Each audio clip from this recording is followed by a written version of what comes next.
Halo, assalamualaikum warahmatullahi wabarakatuh. Kali ini kita bakal bahas laptop gaming golongan Kirin. Kirin nggak sih?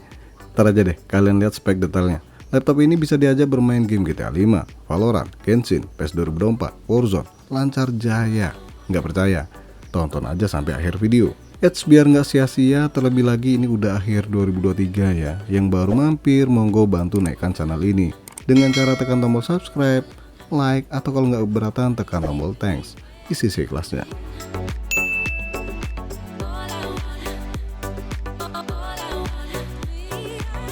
Acer E5 475G. Harga nggak tahu deh berapa harga pastinya, namanya juga bekas. Harganya variatif. Kalau hunting di marketplace ada yang jual 2,8 jutaan hingga 4 jutaan.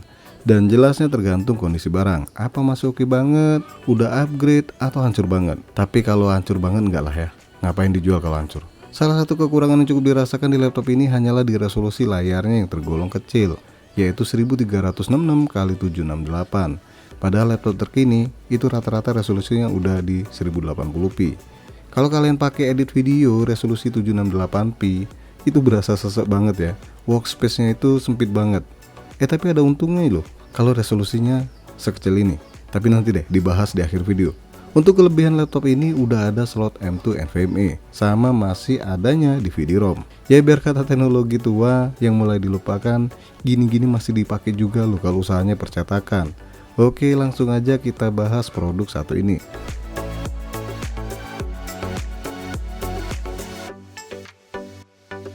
Spek aslinya sih pakai Core i5 7200U, 2,5 GHz up to 3,1 GHz, dual core 4 thread, RAM 4 GB DDR4, harddisk 1 TB dan dual VGA nih.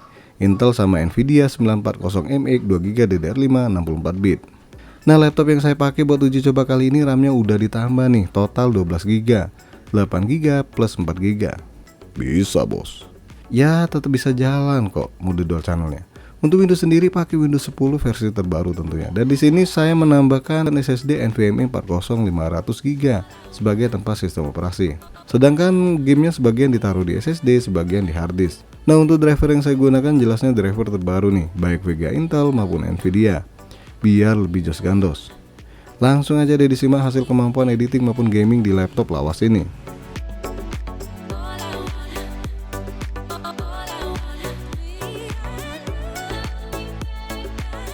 Seperti biasa saya pakai video ukuran 4K dan 1080p buat coba kemampuan ngerendernya.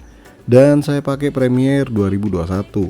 Waktu yang dibutuhkan untuk render video 4K kurang lebih 4 menit 3 detik. Hasil yang sedikit lebih baik ketimbang Fujitsu Core i7 yang pernah saya uji coba nih. Padahal kemampuan prosesornya lebih tinggi ya. Tapi inget, di sini pakai VGA Nvidia dan RAM lebih gede. Sama satu lagi nih, SSD-nya udah M2 NVMe. Wajar kalau kalah kemampuannya. Lanjut video 1080p. Waktu yang dibutuhkan hanya 1 menit 18 detik. Beda tipis banget nih kalau sama Fujitsu yang kemarin ya. Cuma beda beberapa detik doang. Oke, lanjut saya coba melakukan benchmark SSD yang dipasang di laptop ini. Untuk kecepatan baca itu di angka 1719 MB per second ya. Sedangkan tulisnya hanya 1622 MB per second. Jauh banget performa SSD ini ya kalau dibandingkan dipasang di PC yang NVMe 30 sekalipun.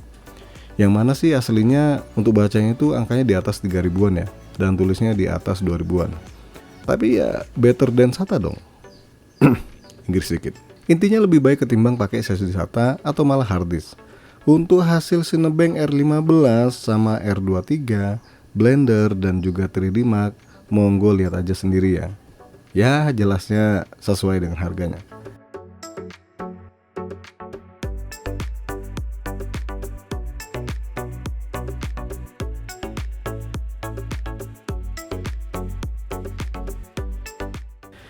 Untuk pengujian gaming ada beberapa game yang cukup lancar dimainkan dengan frame rate yang masih cukup baik. Ada juga yang hancur banget atau malah tiba-tiba keluar sendiri alias crash.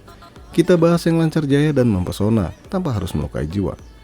Pertama kita bahas game GTA 5. Khusus game satu ini, saya beranikan diri di settingan high. Dan ternyata dapat frame rate yang cukup memadai di angka 30 hingga 60 fps. Dan bisa dilihat di video ya, lancar.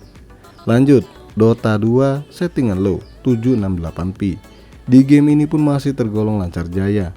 Walaupun di beberapa skin itu sekali-sekali drop FPS-nya ya. Tapi selebihnya oke banget nih. PES 2024.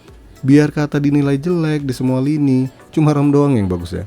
Kita hantam, kita hajar, kita gebuk laptopnya. Enggak lah, maksudnya peduli amat kata game. Dan boleh dibilang cukup mulus untuk dimainkan. Valorant. Nah di game ini settingan low hasilnya oke banget. Frame rate-nya di angka 90 sampai 100 fps lebih nih. Dan terakhir game Genshin Impact dengan settingan lemes alias lowes. Gamenya cukup oke dimainkan. Padahal versi Genshin-nya udah versi 4.3 ya, yang notabene lebih menuntut spek yang lebih baik, tapi masih lancar.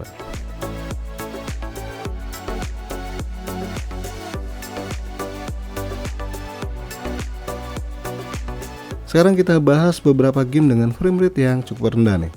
Tapi ya sebenarnya sebagian masih cukup bisa untuk dimainkan.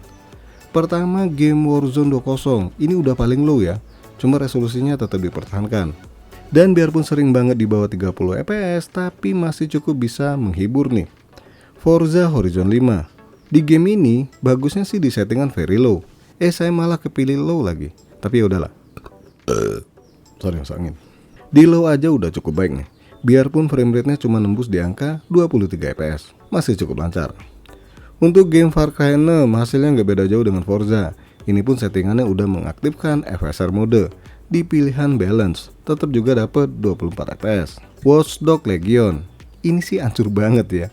Frame rate-nya bahkan di bawah 20 fps. Jelasnya nggak nyaman dimainkan.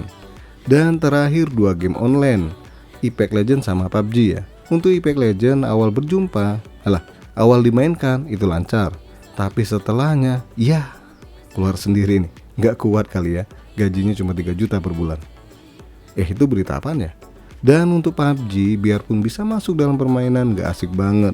Bener, patah-patah, jelasnya nggak bakal nyaman untuk dimainkan kalau sering patah hati. Maaf, itu saya.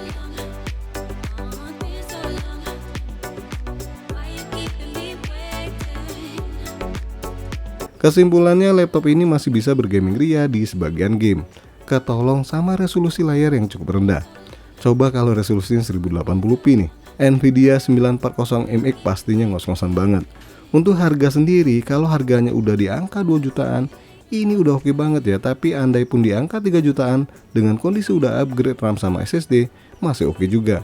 Kecuali kalau udah di atas 4 juta harganya, ya rasanya nggak masuk ya, karena banyak pilihan lain yang lebih baik pastinya. Dan saya juga mohon maaf nih ya, karena nggak sempet ukur sedotan listrik dari laptop ini.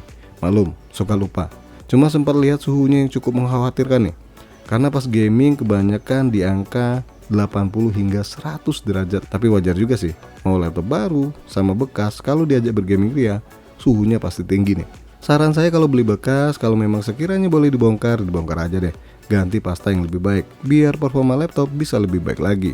Oke guys, sampai di sini aja dulu bahasan laptop gaming kere-hore kali ini. Jangan lupa untuk support terus channel ini dengan cara subscribe, like, dan share. Makasih sudah mampir di NK Channel.